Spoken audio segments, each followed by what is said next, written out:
Find where you can bring value, something that you enjoy, because you're gonna have to do lots of things you don't enjoy. Mm, Find where your strengths are, and something that's monetizable. Get all them together and find what's in the middle.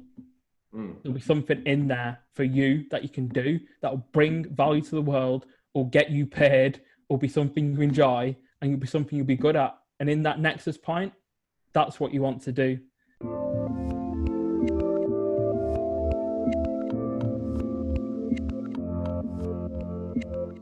Hey everyone, this is Devin Miller here with another episode of the Inventive Journey. I'm your host, Devin Miller, the serial entrepreneur that has grown several startups to 7- and 8-figure businesses, as well as the founder and CEO of Miller IP Law, where we help startups and small businesses with their patents and trademarks. And today we have another great guest on the episode, Lee Chambers with an S. And Lee came from what would be a blue-collar family, had both parents, worked very hard, taught him to work hard.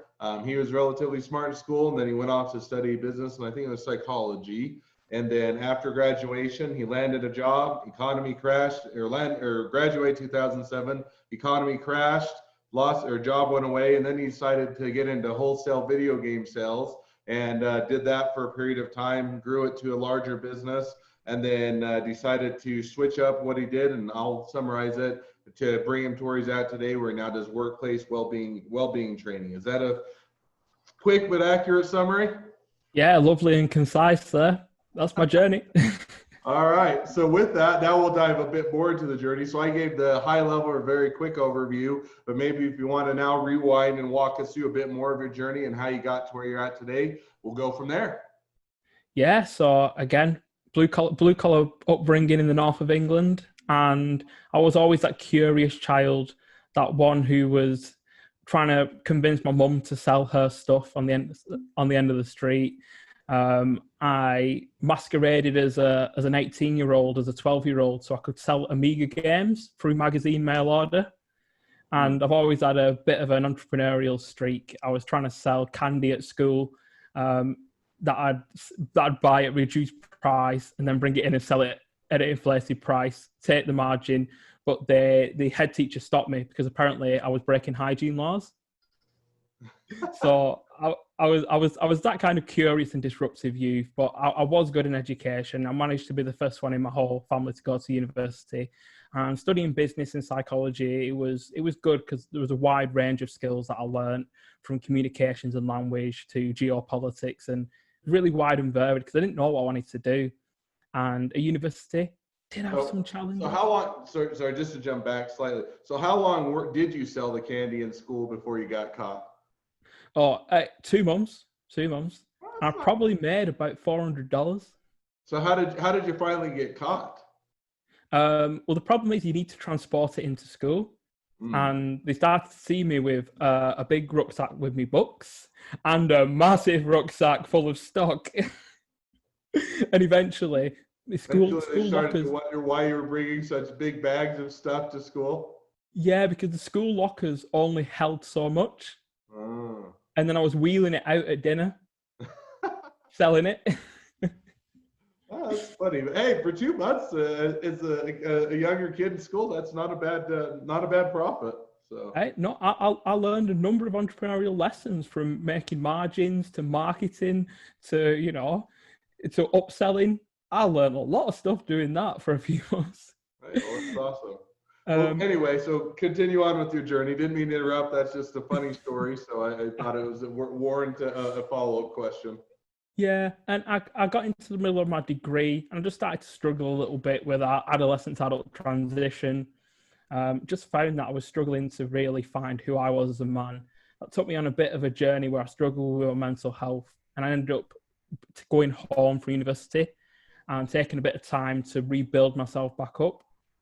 I then went back and graduated, which, as you said, was in 2007. And I managed to get on a quite prestigious graduate scheme at a national bank, doing financial advisory, which Mm. for me, it combined two things that I really love: data, statistics, and numbers, and helping people. Mm. But again, 6 months in, they'd offered me $12,000 professional training. And all of a sudden, overnight, that got pulled. And I'm not affluent. I've not got rich parents. Had to work on my way through education. So that was a bit of a blow.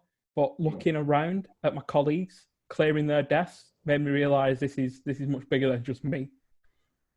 And while I was at university, I'd written a business plan for a wholesale video game business because I've always been of that mindset. But I took it to a esteemed business advisor here, and he openly said to me, Lee, this is good. This is a good business plan. Your forecasts are watertight. Your figures aren't overinflated. They're realistic. But he said to me, look, you're a young black lad. You know, you've come across with a bit of an attitude problem. You've not got any of that industrial knowledge. Your rough edges haven't been shaped yet. You're going to struggle in this industry. It's very quick moving, and it's controlled by people who are going to look at you when you go and pitch to them and think, who's this young kid here? Who's this upstart? He's disruptive. So what he said is maybe consider going into software, going into coding or developing. It's much more diverse. It's much more a young person's game, and you'll find it easier there. So what that did is that made me think, take a step back. It's not said that from a place of hate, but maybe I do need to go out into industry and curve my edges so I'm more of a finished product to go out and build a business. So that kind of dampened the entrepreneurial spirit. When I got made redundant 6 months in, all of a sudden it lit up like a fire because I was like, I had to move home back into my parents' house to reduce my overheads. There were no finance jobs out there. So it's like, well, I've got this business plan. I feel it'll work.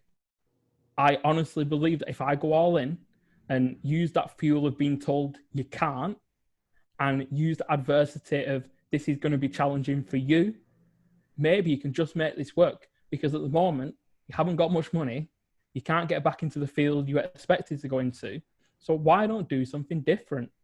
So from my parents' back bedroom, off the adventure begins. I buy my first batch of stock in with a wage that I've got from working in local government. So that's the only job I can really get at the time. But I know that 1 month's wage will pay for my first stock because I don't have any overheads, and I can ramp it and accelerate it from there. So the journey began. I bought that, and all of a sudden it moved very, very quickly. Such a dynamic market. When people want a game, they go and get a game. And because it moved so quickly, I found myself being able to accelerate what was a bedroom startup with $2,000 worth of stock into a six-figure business in 7 months. It just went like a train. And all of a sudden, boom, I've got my parents' house filled with stock, and them saying, get out, you're doing our head in. Yeah, that's right. You're filling up our whole house with stock. You make enough money, go back out on your own. So as you did, so you said, and remind me if I'm wrong, you said on that business plan, you came up with it while you were in school, and then you circled back to it. Is that right? Yeah. So one question I have, because it sounds like, you grew it over 6-7 months to grow it to a six-figure business is a great accomplishment, and certainly kudos to you. And so what was the reason why you didn't just coming out of school, just jump to that business directly? Was it, hey, I didn't have the startup cash, or it was the traditional, everybody tells me I need to go get a job like everybody else, and so I'd go do that? Or you were excited about the opportunity as far as you lined up for graduation and just didn't work out? Or what was the reason why you didn't jump to that startup originally? Oh, it was a whole mix of those things, Devin. So it was a little bit of me thinking, oh, my parents have never took this jump. A little bit of, they've said I can't do it, and maybe they might be right. And a little bit of the old, well, I actually think that I will like financial advisory, and I know I can build a career that can then fuel me in later life. And lots of those little ideas of almost limiting beliefs that you kind of get throughout your existence as you grow up. I've always been that curious, disruptive, entrepreneurial type, but it was almost slightly burned out of me as I went through that educational system, which doesn't prepare you to go and set up in business. It prepares you to go and sit in a job.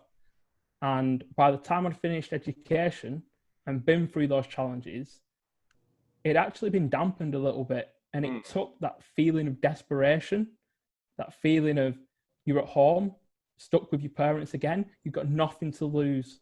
Maybe it's time to go all in and just do it. And that's what I did. No, and I think even, I think it's a good point, but, and one thing education is always preparing you not to go out and, not to do a startup, but to be a good candidate or a good employee for someone else. And yet, and the myth is that, hey, you go work for a big company, they're going to be stable, right? Which is always the thing. And yet, I would say as many times as any, the big companies aren't any more stable than the small companies. And usually the first one's in or the first one's out. And so that's, the appearance of stability. Whereas if you do your own startup, you do your own business, you can make your own path such that you can have a lot more direction as to whether or not it's stable or not stable. You know what's going on, and you can actually figure out your own way. So I think that, I'm in complete agreement that, education does well to give you the skills, but not necessarily teach you career paths or startup or small business or whatnot. So yeah, and I think the kind of, as a parting thing on that, what happened is when I got made redundant, I sat there and reflected and said, you know what? I want to build something where the only person who can make me redundant is me. And if it fails, I'll be able to learn something because I've been pivotal on that journey. And I wanted something where, you know what? I can fire myself if I want. I can take myself out of the business if I want. I can make myself redundant if I want. But please give me something where the economic wins can come and I can actually control where this goes. No, I completely agree. And so I said, but I tend to agree with you as well. I came out even law school, and like I said, I do a few different things, and I did come out with the startup that I started that did grow, that I did while I was in MBA school that grew into multi-million-dollar company. But at the same time, it was kind of, hey, I need to go find a stable job or go work for the big law firm, which I did for a few year period of time before I finally said, hey, enough's enough. I want to make my own leap. I think I can do this. I can do it better than others, and I'm going to take that direction. So now as you built, first year of the company, you did that wholesale, got it up to a 6-figure business, moved out of your parents' house, back out on your own. Then what was the next part of your journey? Yeah, so I just kept ultimately replicating what I was doing because it's such a quick moving industry. And I was quite tunnel visioned. So I was really determined to prove those people wrong. So suddenly in year 2, revenue doubles. And in year 3, revenue doubles. And all of a sudden, this new house that I've bought is literally a warehouse. There's barely room for me to sleep. And I'm just so focused on making this work that what actually happens is I start to not see the bigger picture. So I've suddenly got it up to $800,000 revenue, and it's still just me and a bunch of automations. And what was kind of happening is because it was fueled by that anger, by that frustration, I was determined that I could do this on my own, just me, and anything that I can't do, I can automate. And what started to happen is it got bigger and bigger and bigger, and I wasn't growing personally because I was still ingrained in it, and I wasn't taking the time to step out and work on it that I needed to. I was spending too much time in the business, still finding ways to automate. And this would have been a perfect time in hindsight to start delegating and doing more of where I bring the value. But it's very easy to say that looking back, because ultimately I was there in that position and I was still fueled by this. I'm going to prove them wrong. I'm going to show him blue collar background. He's going to make it somehow. He's going to do something significant. And it really got to the point where I still wasn't willing to delegate anything, but I was building more and more processes that I could automate. So all of a sudden, I actually started doing less because I was managing to automate so much. I built a series of algorithms that helped me to decide when to move on stock and when not to, building in previous experiences and different fluctuations, and starting to look at the European markets and how they moved as well. And it actually got to a point where I decided that I had enough energy here to start something new. So I actually launched a video game merchandise box subscription scheme. And that was great. It absolutely took off because I've leveraged early days of social media to get into the places where the people who, ultimately were going to purchase it, where the market was, on the forums, on the very early Facebook groups for this kind of thing. And it took off like a rocket. And all of a sudden, I was overwhelmed in more ways than one. But what that actually led to is very quickly a significantly sized competitor, as in a company that's probably 60, 70 times bigger than me, got wind of it. And I hadn't managed to really protect enough of the property of what I was doing. It was fairly easily replicatable because I wasn't able to afford every license for the merchandise. So some was licensed, some was unlicensed. And obviously I had permission, but I didn't have the money to pay the licenses. And this company went in and bought up a lot of the licenses and literally out advertised me, out pushed me, outsold me. And that, if you look at the kind of statistics, it literally set off like a rocket and burnt out and fell back to earth. So one thing I think we talked just a little bit about before we jumped onto the podcast was, as you were building, the 6-figure, almost a 7-figure, I think you said 800,000 plus, doing it all on your own, which, hey, that's kudos. To build a business all by yourself to 800,000, almost $1 million revenue. Now I get that's not all profit, but that's, the size of the company, but that's still, kudos to you. But at the same time, you mentioned you lost the ability to walk almost, you got very ill, and it wasn't a sustainable business to work 24/7 all the time, especially just you and by yourself. And then not to mention you had a competitor that comes in that makes it all the worse. So maybe expound a little bit, because, you always hear that, hey, I worked really hard and I built this huge business and there was no doubt, there was no downside, nothing, just perfect, storybook kind of a thing. But really, as you mentioned, there are downsides and there are things you have to account for as you're building a business. So maybe if you wanted to expound on that just a little. Yeah, definitely. So I'd had that point where I'd effectively been bullied out of any market share that I had with that.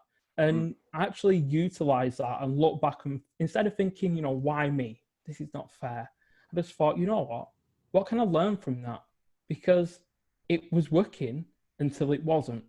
And I kind of took that reflective approach and actually realized that the video game business, I needed to move down the supply chain, because looking forward, what was happening, high-speed internet was becoming more prevalent. Digital download was becoming a gradually more impeding force on the physical aspects of games. And I started to realize that actually focus on what you've got for the moment, build that into something that's more sustainable before you start going off on all these tangents. Because at the moment, you've got one business and yeah, it's got the foundations, but you've dug them yourself. You're not going to be able to build a big house here on your own.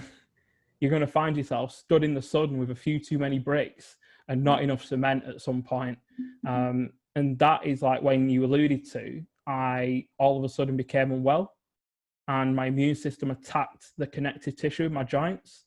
And over the course of 5 days, I went from fully mobile, fully independent, running the business, and looking after my young family, to being stuck in a hospital bed, unable to move, unable to feed myself properly, unable to go to the toilet or shower.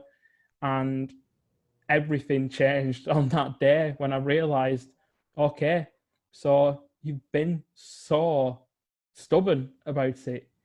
You've been short-sighted. You've not seen the bigger picture, because now you find yourself still able to run this business with one hand from your hospital bed. But it could have been different. And what I realized is I was grateful that I had that business, because that business paid for my recovery. It gave me the space to recover and relearn to walk. And it's ended up paying for me being able to stay with my children. But it's not all the glamour of entrepreneurialism. It's so much easier for most people to just go and get a job, take your salary, learn what you need to do, navigate a workplace. It's not all this beautiful social media imagerized, you're an entrepreneur and you're a superhero, because it's not. It's hard. And when adversity comes, you've got to face it. because ultimately I had that challenge in that hospital bed to relearn to walk, and that all of a sudden became my focus. The business wasn't that important when my health was in jeopardy. And that was when I started to realize I've built quite a significant network, but almost been blind to the fact that all these people that I've built relationships with, they can help me. In fact, they're amazing. They bring value. They know the market. They have different skill sets and strengths than me. Why not reach out in my time of need and admit and be vulnerable and say, look, I've been an idiot. I've known you for years. I should have trusted you and I should have taken you on. I should have, offered for you to come in and do something. But I've been a bit blind. I've not had my glasses on, so to speak. And that became a turning point, because then I was able to actually utilize and leverage other people's skills. And that allowed me to recover. And it took that much of a lesson to learn just how important it is to step back, work on your business and realize where you bring value and what you enjoy. Do more of that. Because why was I doing you know what, I'm quite a high performing individual. I'm hopeless at some things, but when it comes to a business, I could do the accounting, I could do the marketing, I could do the sourcing, I could do the sales. But why was I doing all that? It was just to prove a point. It wasn't anything more than my own ego, than my own, telling myself that I could, trying to prove something to myself. I wasn't doing anything that was wise. And maybe, just maybe, me working so hard might have actually attributed to me becoming unwell. Now, never really been able to directly say that, but I spent a good number of years working probably beyond what I should have. And that's a massive lesson. If anyone can take anything from this podcast, is try to keep your eyes open on the journey. Try to realize that when you get to a certain point, other people will bring more value in almost every area of your business than you will. Just let it go. Don't micromanage it. Let other people start to drive your car for you, because you can't drive it forever. So now, and I think that's all very good. And I think that, when you look at it, part of what it is, one is as you're a startup and most people, and maybe not all, but have kind of that type A personality where, hey, I can do it all. I can do better than anybody else. And it's, it's that learning to let go of the things that maybe I would hold on to the things that you can do the best, that you are best suited to, and letting go of the things that other people can do as well or better than you can. And sometimes I always go, you hear 80-20 rule for a lot of different applications. I always look at it more as, if somebody can do a job 80% as well as I can, and I can offload it to them, then it's worthwhile to offload that so I can do the things that other people aren't able to do as well. So as we jump forward, as we fast forward, that, bringing it up to where you're at today. So you made that adjustment, that pivot, you went through the health issues, you saw the competitors come in. So you decided, hey, I'm going to now pivot my business to where it is today, which is more of well-being training and well-being trainer as it relates to the workplace. So how has that gone, and how's that business taken shape? Yeah, so it was quite interesting, because obviously when you tell people about that significant shift, they're like, whoa, those industries don't seem related at all. And I suppose what I kind of saw is, in my time in tech, I saw how much people struggle with their mental health. I saw how much of a concern it was. And through my own journey, that really ignited a fire in me to think back to being that financial advisor. Why did I want that? I wanted to help people. And I realized that through Phenom Games, the video game business, I wasn't helping anyone. I wasn't making any lasting impact on the world, any legacy. I was just moving some products around. So as crazy as I am, I want to go into the well-being industry. And I look at it again. It's not a place where I look like the face of well-being. Well-being is generally an area, for your 40-year-old white female, they spend the most on well-being. If you look for imagery, you'll generally find them, because marketers are clever. They're going to go to where the market purchases, where the people are absorbent and engaged in that. And I was like, okay, maybe this is another industry I can go in and disrupt. So last year I decided I was going to actually launch it, and I've done a number of qualifications over the years, and that again had stemmed from losing those qualifications back in the recession. And I've been doing qualifications ever since in nutrition, in sleep. I took a master's in psychology and just generally pushed that forward and thought, if I bring all these together with my genuine desire to help people and the experience of going through my own health issues and mental health issues, then I'm sure I can bind all that and fuse it and deliver it as a service into businesses and coaching business owners to understand that what I've been through, you don't have to. You can become empowered, engaged, and enabled earlier to see, look at the wider picture, understand that your health, mentally, physically, it's your biggest asset. It's bigger than your business, it's bigger than any grudge, and it's bigger than anything that ultimately you can generate through your business. And now I run workshops within organizations, looking at the culture, looking at the well-being of the employees, looking at communication, and just looking at how leadership leads the company forward, the values and the purposefulness. And I coach individual entrepreneurs and small business owners to really anchor into the fact that your own personal and professional development are just as important as your business growth. You don't want a massive business and to feel like a tiny person, because that mismatch doesn't feel great. And I really now anchor in and help people who've kind of been on a similar journey to myself, hopefully before they hit that really big hit, that big boom or that big crisis that really jolts them into realizing and knocking them out of those patterns.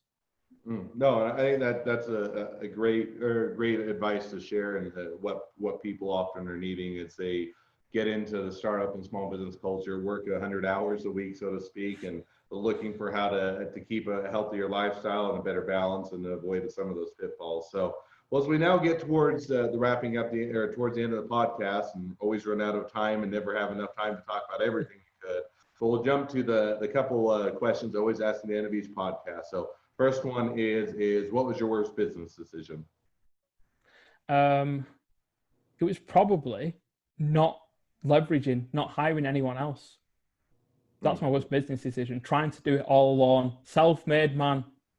And I think you can do that up to a point, but then, as you discovered, you reach a point where you only have so many hours of the day. Even if you can have all the skills and the talent, you can't do it all by yourself. So whether that's bringing on a partner, whether it's saying, hey, I want to keep the equity, and then just bringing on employees, or it's finding independent contractors. There's a myriad of different ways, but I think that's a good thing to learn. So now, second question I always ask, to starting or talking to someone that's just getting into startups or small businesses, what would be the one piece of advice you'd give them? Find where you can bring value, something that you enjoy, because you're going to have to do lots of things you don't enjoy. Find where your strengths are and something that's monetizable. Get all them together and find what's in the middle.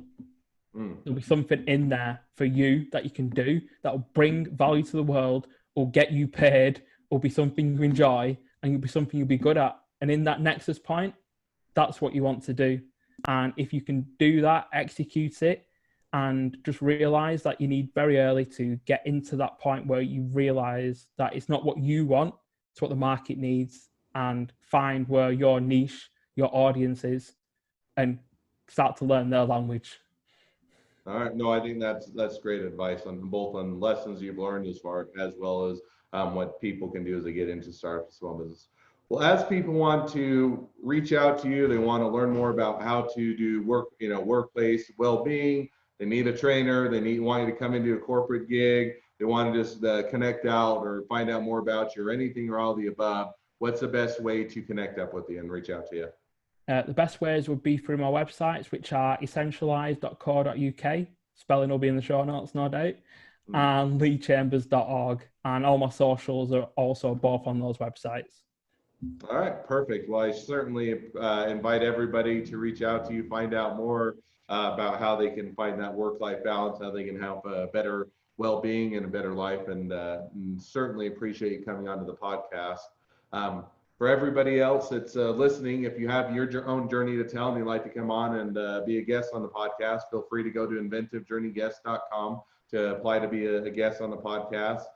Certainly, if you're a listener, make sure to click subscribe so you can get a notification of this and all the new and all the new episodes as they come out. And lastly, if you ever need any help with patents or trademarks, feel free to reach out to us at Miller IP Law, and we're always here to help startups and small businesses. Well, Lee, thank you again for coming on. It's been a pleasure. It was fun to hear your journey, and good luck on the next phase of your journey, and wish it even better than the last. Thanks. It's been a privilege, Devon.